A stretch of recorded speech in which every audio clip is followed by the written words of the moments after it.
watching the Yankees Rays. It's good action. I don't mind any of the pitching up and in. I think that's part of baseball, and you got to pitch up and in. There's nothing wrong with that. That's almost like one of those unwritten rules to me. I think it's silly. Obviously, we can't have guys throwing at anyone's head. So I'm watching the post game, and all I'm getting is a lot of defensiveness from both managers, and I just feel like if they could just both go out there and say, look, we're going to pitch up and in. We can't have guys throwing at each other's heads. That's it. Let's play baseball. That's what I want to see. Thanks, guys. Hitting people is part of the game. And I can't say that it's not part of the game because it is. Do I want it to be part of the game? No. Do I have a solution on how to combat, like you're saying, the Rays just going continuously up and in, up and in, up and in? The way you combat that right now is to hit a batter on the opposing team. I'm trying to lead a crusade against pitchers throwing with intent at hitters. I don't know how I'm going to, finish that crusade or even begin it, to be honest with you, besides speaking about it. But this is what we have going on right now. I mean, Aroldis Chapman throwing 101 at somebody's head is just absolutely dangerous. And people are saying, well, he's throwing more fastballs outside of the zone than inside of the zone. The guy was going after guys yesterday. Okay? There's a difference between pitching in and then purposely throwing at guys. Okay? He wasn't trying to pitch in. He was pitching in what we call with intent. Okay? So I agree with that. I agree. That pitch sucks. I hate it. I hate that Chapman even was pitching with intent. But I think where it gets tricky is if you see the way he threw to Joey Wendell, and this is a little bullshit by me anyway, so I'll call myself out. But if you see the way he threw to Joey Wendell and Austin Meadows, do you think he's trying to do the same thing to Brasso and it just gets away from him a little bit? Or do you think he's actually saying, I want to hit this fucking guy in the head with this ball? I don't think he went in there and said, I'm trying to hit this guy in his fucking head. I don't think he did that. Okay, I think his intent was to go up and in, buzz, buzz, buzz, because maybe he's trying to have his team's back. But like we talked about, Tanaka already did that for you. He did it, quote unquote, the right way. Chapman, knowing what kind of fastball he possesses, doesn't need to go out and try to reiterate the same exact stance that was already taken in the first fucking inning. Mm. And people are like, he doesn't know where the ball is going. You know how many people he hit last year, 2019? One. Chapman's fastball can be wild high, like usually, but it's down the middle. Last night he knew he was throwing balls where he wanted to throw it. He knew exactly what he was doing. He was trying to, have his team's back. And for me, he's not the only guy that does this. This isn't about Chapman. Like, it's scary coming from him because he throws 100 miles an hour, and he's huge. He's like a superhuman out there, and you're like, dude, that doesn't seem fair. This is a league-wide problem. It's a baseball problem. We were talking about how do you combat that? How do you combat a team like the Rays continuously pounding you up and in? The way to do it right now is to send a message like Tanaka did. I don't know of another way to get around that. So it is part of the game. I just don't like it at all. Like, there's Cash coming back and saying what he said, I thought was horrible. Not only is it just compounding the problem, but now if someone does get hit, they're both going to be warm before the game. If someone does get hit tonight, Cash is going to get suspended. Yeah, he's going to lose money. He may get something just for threatening. Either way, that 98 in the stables is it's an all-time quote now, and unfortunately a bad way for Cash. He was running hot, and I think that will be held against him. Might try to get some Jomboy Media merch on that. This is who he is, and we talked about this with Kiermaier a little bit.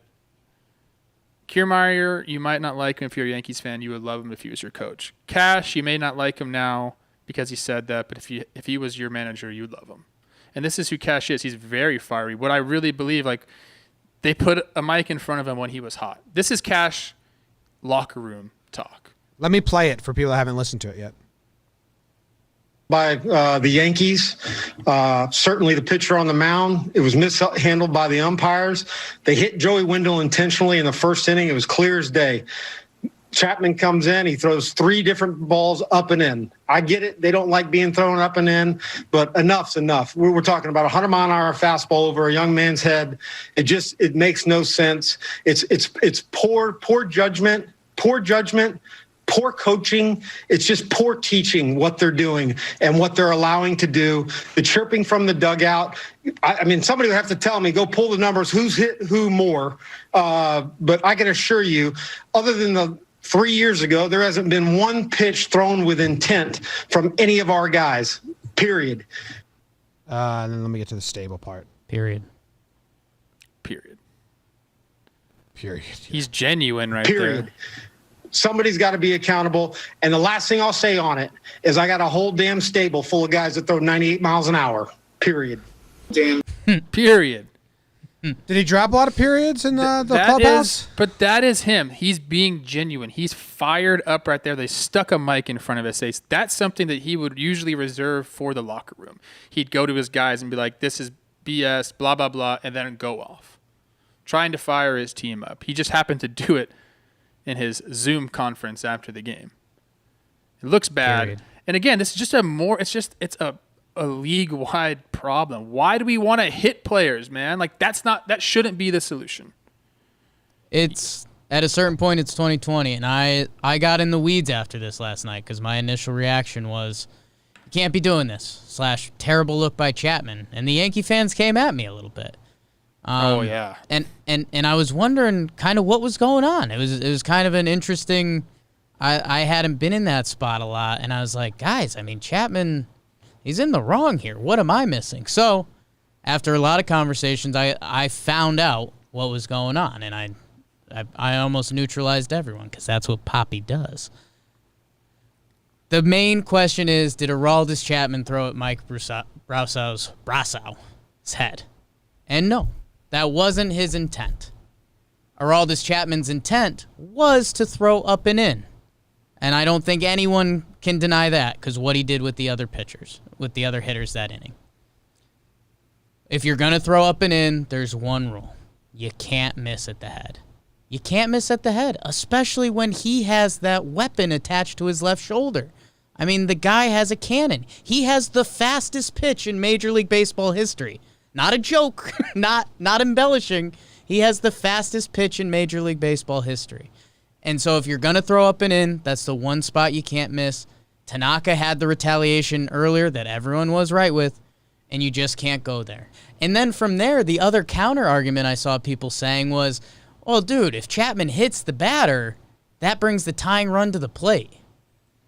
If you think Aroldis Chapman, literally one of the nastiest stuff in MLB history, strikes out every other batter he faces, if you think he cares about hitting a batter with 2 outs to potentially bring up the game-tying run, you're just not in an athlete's head.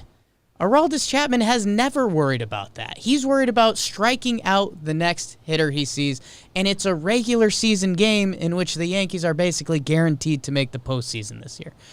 So that's out. It's unfortunate for Cash that he comes in a little too hot to that mic because you do have the 98 mile-per-hour horses quote, and then that gets relayed to Boone live time in his Zoom call, and Boone ends up looking pretty good about it. I think Jimmy's finding it right now. Of pitchers that throw 98 miles an hour. Just, what do you make of that? What's your reaction? Well, that's a pretty scary comment. I don't think that's right at all.